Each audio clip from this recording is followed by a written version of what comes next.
च्या माध्यमातून सुद्धा राहिली आहे. यावेळेस मिस टाइम एलिव्हेशन त्या ठिकाणी होईल का? क्षेत्ररक्षक आहेत.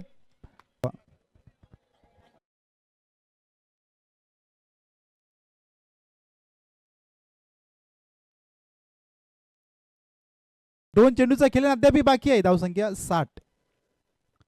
यावेळेस एक फटका चांगला आहे. वा, दुसरा अर्धशतक. नाव आहे विनीत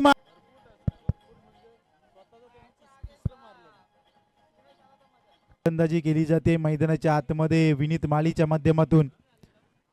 दिनेश तरे त्यानंतर विनीत माळी. धावसंख्या 66 धावा धावफलकावरती. वैयक्तिक 53 धावांची खेळी. आतषबाजी मैदानाच्या आतमध्ये. यावेळेस देखील मोठा फटका. लगातारचा तिसरा वार या अप्रतिम खेळीसाठी. 18 चेंडू आणि 59 धावांची आतषबाजी मैदानाच्या आतमध्ये. नाव आहे विनीत माळी.